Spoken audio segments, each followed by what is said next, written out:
Welcome to my final day 1 video on the Warp Slayer creatures, and I'll tag it down in the description, so feel free to skip around to whatever part you want to watch. But in this video we're going to cover the best gear, my favorite spot, and then finally we're going to end it off with the loot from 500 kills. I tried quite a few different spots and gear combinations, and I found the blowpipe to be far and away the most effective at killing as many creatures per hour. And outside of the weapon, you'll just want to equip all of your best ranged DPS gear. And then for the inventory, I would bring 2 Divine Ranging Potions, 6 Prayer Pots. These 4 spots are my cannon, which is currently placed on the ground, so that's why it's not in my inventory. Make sure you have your cannonballs. The Crystal Chime is a requirement, otherwise you are unable to even damage any of the warped creatures. Then I have my rune pouch full of all of the runes I pick up, along with air runes to telegrab across some of the ponds. And then finally I have high alch runes for quite a few of the drops being high alchs. And then the last thing you want is quick access to a spirit tree, which I have been using the farming guild because I'm too lazy to put one in my house. Now when it comes to finding the best spot and actually just getting there in general, you would use your spirit tree to teleport you to the poison waste.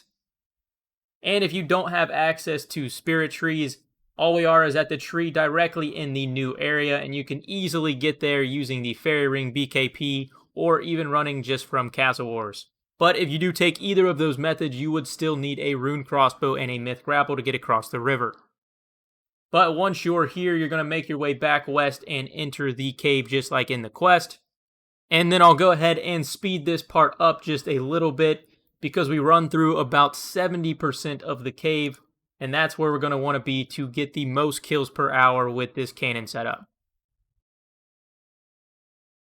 One quick note before we keep running is actually, if you are a lower combat level, I would highly recommend just staying in this area. Not only is it much faster to get to, but there's also only terror birds that spawn in this area.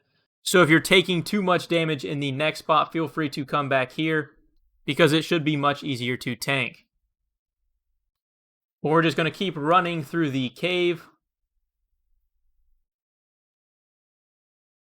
And then it's going to be on the other side of this room. Make your way all the way over here to the west. Try to avoid running through the water because it takes off your run. And then here is my cannon. You're going to place it just a few squares above the pond. If you look at the wall, there is one of the little gas jets right here. You place it one left of this, or basically anywhere in any of these few adjacent squares should be just fine. I can't confirm that this is already the superior, by far best spot. I just know anywhere roughly around this area is highly effective.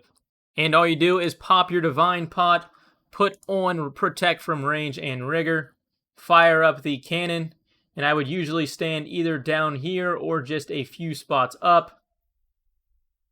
And using this method, I was able to get well over 100 kills per hour. A majority of those kills are terror birds, but you usually kill this tortoise because it spawns just right around where your cannon sits. And then your cannon will also kill the one just across the pond. And I like to just use telegrab runes to pick up its drop, so I don't have to spend all the time running around. And now for the part I'm sure plenty of you clicked on this video for, and that is the loot. Ultimately, in these 500 kills, I killed 357 terror birds and 143 tortoises, and about half of them were on task before I ran out of Slayer points.